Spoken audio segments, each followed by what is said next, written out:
नमस्कार दोस्तों, कैसे हैं आप सभी। आज की कहानी का शीर्षक है बंधन टूटे ना।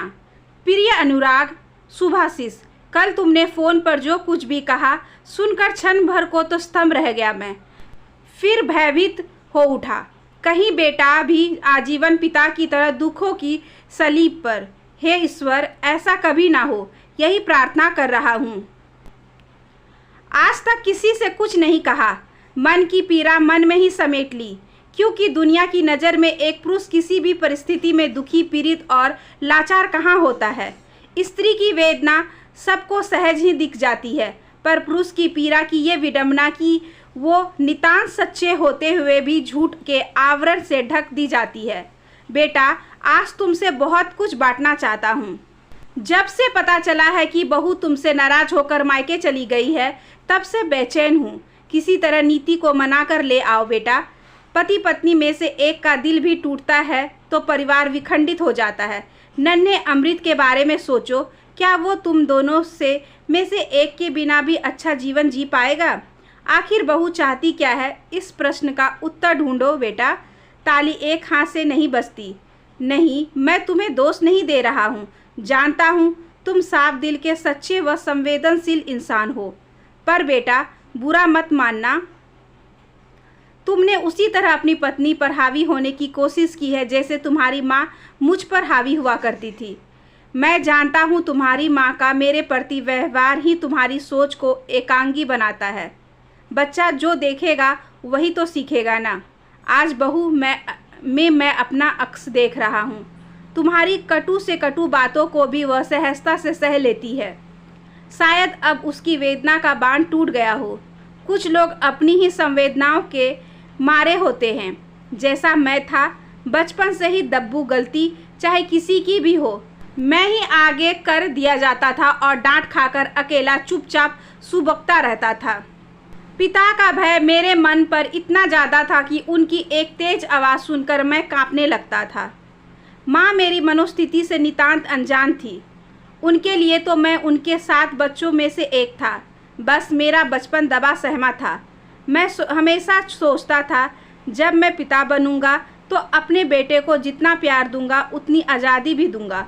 वह मुझसे डरेगा नहीं, मेरा दोस्त बनेगा। मैंने अपनी ओर से पूरा प्रयत्न किया है। कितना सफल हुआ ये तो तुम ही बता सकते हो ना। मैंने अपना दर्द तुमसे कभी नहीं बांटा। मैं तुम्हें दुख जो देना नहीं चाहता था, पर आज जब तुम उसी मोड़ पर तन्हा, उदास और किंग कर्तव्य विमूढ़ से खड़े हो जहाँ भी कभी मैं खड़ा था, तो एक पिता होने के नाते अपना मन तुम्हारे सामने खोलकर रख रहा हूँ। जो गलतियाँ मैंने की थी उन्हें तुम कभी मत दोहराना। हर चीज़ की एक सीमा होती है बेटा। प्रेम, दया, क्षमा, क्रोध, सहनशीलता और मौन, सभी का। आज तुम्हारे पिता के मौन की सीमा भी टूट रही है। बहुत सहा है मैंने, बचपन से लेकर उम्र के 62वें पड़ाव तक। पिता के कठोर अनुशासन से जो दब्बूपन मेरे भीतर जन्मा, वो युवावस्था में भी कायम रहा। मैं पढ़ाई में अव्वल था, देखने में सुंदर था, पर मेरी प्रतिकार करने भी की शक्ति न जाने कहाँ विलुप्त हो गई थी। जब भी किसी से नहीं कहने की इच्छा होती, दिल तेजी से धड़कने लगता, पसीने पसीने हो उठता मैं, और अंत में परिस्थितियों को दूसरे की इच्छा अनुसार स्वीकार करता चला जाता। विवाह हुआ तो सोचा जीवन संगिनी के सानिध्य में जीवन का हर सुख जीऊंगा, पर यहाँ भी नियति ने धोखा दिया। कहाँ तुम्हारी माँ IAS, पिता की इकलौती लाडली, और कहाँ मैं, एक मध्यवर्गीय परिवार का तीसरा बेटा। तुम्हारे नाना बहुत बुद्धिमान व्यक्ति थे। अपनी अति सामान्य गर्म मिजाज घमंडी बेटी के लिए उन्हें मुझ जैसा शांत, सहनशील, गुड लुकिंग मध्य परिवार का उच्च पदस्थ दामाद ही तो चाहिए था ना। आज एक राज की बात बताता हूँ। पहली नज़र में तुम्हारी माँ मुझे बिल्कुल नहीं भाई थी, पर यहाँ भी मेरा दब्बूपना, मेरा मौन मेरे जीवन पर भारी पड़ गया। पिता ने 2 टूक स्वर में कह दिया था, अनूप को उषा से ही विवाह करना होगा। बेवकूफ़ इतना भी नहीं समझता कि बड़े परिवार का दामाद बनेगा, वो भी इकलौता। यहाँ लक्ष्मी कदम चूमने को बेचैन है और ये मूर्ख पांव झटकना चाहता है। जीवन के इतने बड़े निर्णय जिससे संपूर्ण जीवन प्रभावित होता है, मैं मौन रहा। अंततः लक्ष्मी ने मेरे पांव चूम ही लिए। मैंने जैसी जीवन संगनी की कामना की थी, तुम्हारी माँ उससे बिल्कुल विपरीत थी। उसे पूरी दुनिया सुहानी लगती थी, पर अपने पति के हजारों दोष नजर आते थे। प्रेम की उषा, स्नेह की गरिमा, दाम्पत्य की मदकता, जीवन साथी का मुनुहार, सहयोग जैसे शब्द मेरे लिए बने ही नहीं थे। आपकी ड्रेसिंग सेंस बेकार है, आपको बोलना नहीं आता, बोरिंग, डल। पता नहीं पापा ने आप में क्या देखा। सुंदरता लेकर अचार डालूं क्या? शादी को लेकर कितने सपने देखे थे, एक भी पूरे नहीं हुए। ऐसे वाक्य मेरे लिए प्रयुक्त होते रहे और मैं अंदर से आहत पर ऊपर से सामान्य दिखने के प्रयत्न में जुटा रहा। उसने जो कहा मैंने कभी प्रतिकार नहीं किया। उसे मेरा संयुक्त परिवार कभी नहीं भाता था। कभी माँ बहनों से उलझ पड़ती थी तो कभी किसी और से। प्यार की भाषा नहीं, उसे तो केवल अपनी भाषा आती थी, जिद की भाषा। बार बार तुनक्कर मायके चली जाया करती। एक दो बार मैंने समझाना चाहा, पर उसका स्पष्ट जवाब था, वो इतने बड़े परिवार के साथ नहीं रह सकती। आखिरकार फिर उसके पिता का रसूख काम आया। मेरा ट्रांसफ़र नागपुर हो गया। मैं घर परिवार से दूर हो गया। वो बेहद खुश थी। कई बार हिम्मत जुटाता कि उसे समझाऊं कि मैं केवल उसका पति नहीं और भी बहुत से रिश्तों से जुड़ा हूं, पर मौन मुझ पर हावी हो जाता। शॉपिंग, किटी पार्टियां, रेस्टोरेंट में बढ़िया लजीज खाना खाना, फिल्म देखना, बस यही शौक थे। मैं अनिच्छा से यदा कदा उसका साथ निभाता रहा। मेरी इच्छाएं मन के कोने में दबी कुचली सहमी सी दम तोड़ती रही। तुम्हारी माँ ने मुझसे एक बार भी नहीं पूछा कि मेरी कोई इच्छा है भी या नहीं। मेरे परिवार वाले मुझे जोरू का गुलाम, बेवकूफ़, कठपुतली वगैरह नामों से पुकारते थे। मैं यथासंभव उन सब की इच्छाओं को और मांगों को भी पूरा करता था, पर अकेले। तुम्हारी माँ ने कभी मेरा साथ नहीं दिया। तुम्हारे दादा दादी को जब तीर्थ यात्रा पर ले गया था ना, तब भी चक्की के 2 पाटों में पिसा था। तुम्हारी माँ फिजूल खर्ची का रोना रो रही थी और मेरे माता पिताजी लाख कोशिशों के बाद भी खुश नहीं थे। कारण था मैं। उनकी नज़र में मैं जोरू का गुलाम जो था। पिताजी कहते, अरे एक डांट में पत्नी सीधी हो जाएगी, इसके मुंह से बोल तो फूटे, पर नहीं। उसे खुश रखने के लिए ये मुंह पर ताला लगाकर बैठा। बेवकूफ़। पिताजी को क्या पता था, मैं अगर उषा को समझाने का प्रयत्न करता, परिवार के मायने समझाने का प्रयास करता, तो उस चीखने घरे पर कौन सा असर पड़ता होता। उल्टे वे मुझ पर बरस पड़ती। मेरा दम घुटता था। पारिवारिक कलह से डरकर मैंने मौन समझौता कर लिया था। तर्क वितर्क या कुतर्क करने की शक्ति मुझ में थी ही कहाँ। पर आज सोचता हूँ, काश एक बार कुछ कहकर देखा होता तो शायद परिस्थितियाँ भिन्न होती। एक और सच जान ही लो, जब तुम आने वाले थे ना, तब उषा ने गर्भपात कराने की ठान ली थी। इतनी जल्दी मैं बच्चा नहीं चाहती। मेरे फिगर का तो सत्यानाश हो जाएगा। उषा, ईश्वर की इस नेमत को ठुकराना पाप है।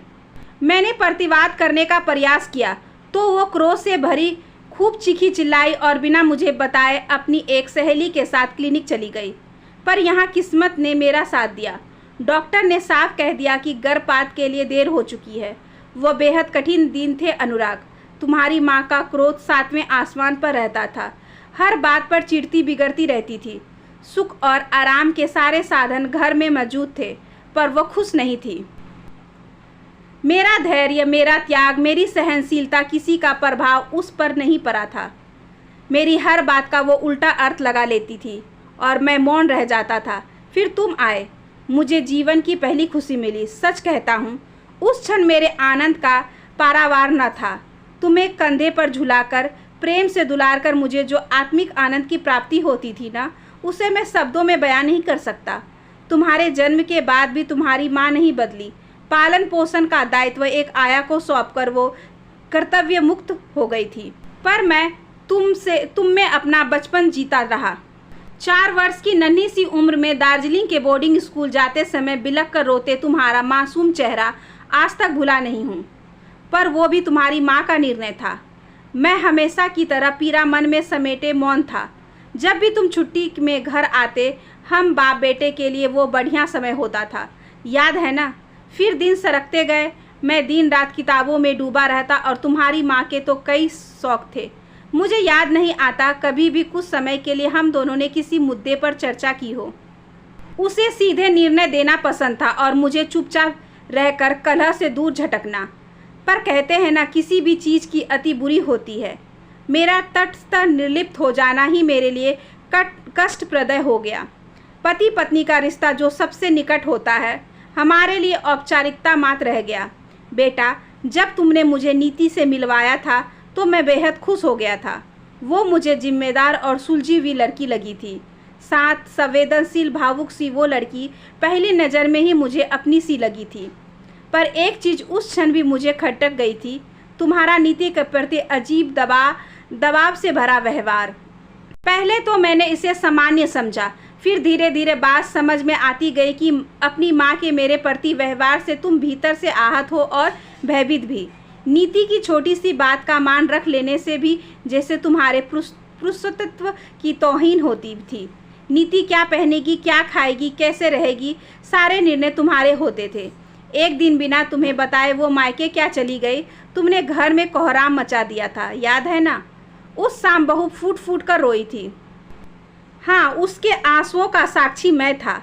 भीगे कंठ से उसने मुझसे कहा था, बाबूजी, मैं जितना जुड़ना चाहती हूँ, अनुराग उतनी ही बेरुखी से अपने व्यवहार से इस रिश्ते की जड़ें खोखली कर देते हैं। पत्नी क्या दासी होती है? जीवन संगनी अगर जीवन भर रोती ही रहे तो ऐसे साथ का क्या अहमियत है? मैं सैन रह गया था। बहू के शब्द आत्मा को तेज आड़ी की तरह काट रहे थे। मैंने इस संबंध में भी तुम्हारी माँ से बात की थी।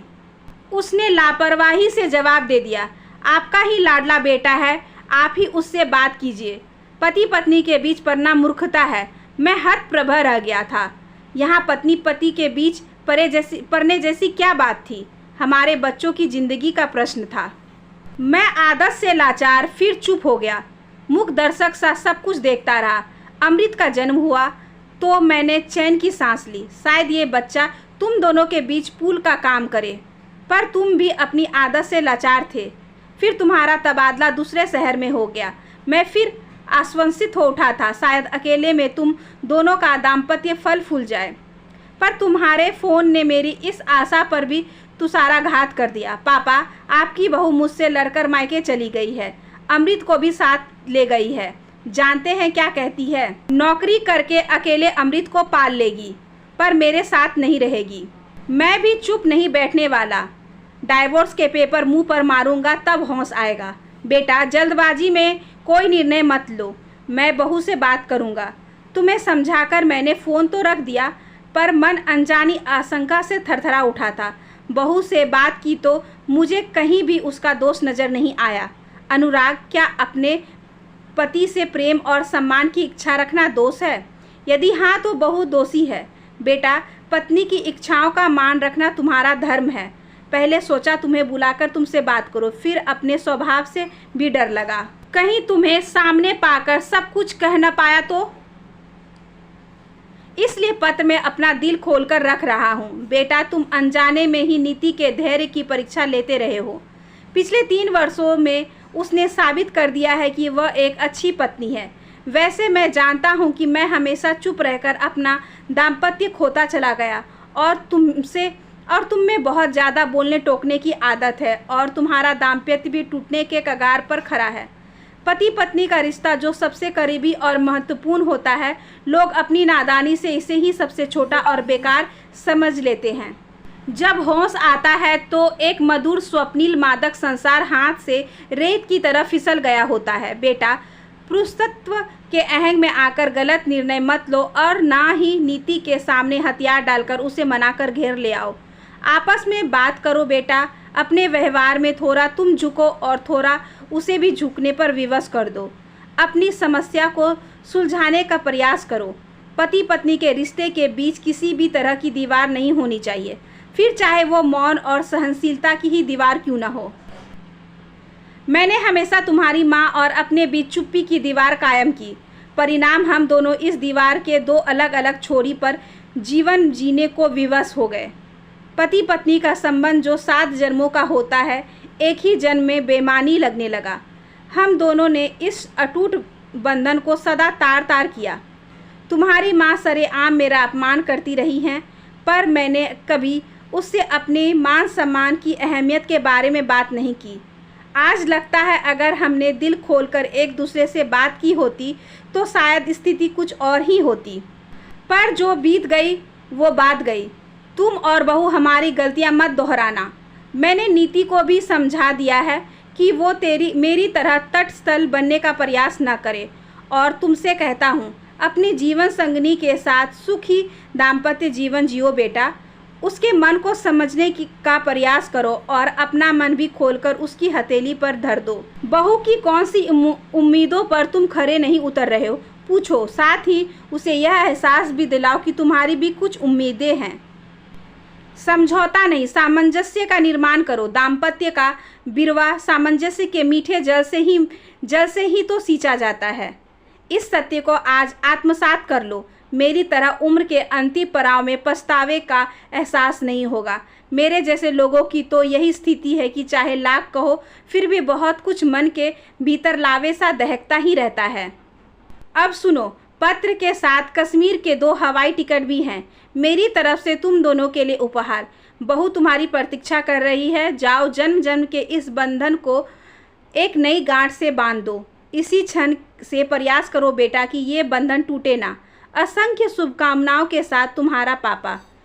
आशा करती हूँ कि आज की ये छोटी सी कहानी आपको अच्छी लगी होगी। अगर अच्छी लगी हो तो please like, share and subscribe करें। हमारे चैनल को ज़्यादा से ज़्यादा शेयर करें और बेल आइकन को ज़रूर प्रेस कर लें ताकि अगली वीडियोस की नोटिफिकेशन आपके पास सबसे पहले पहुँचे।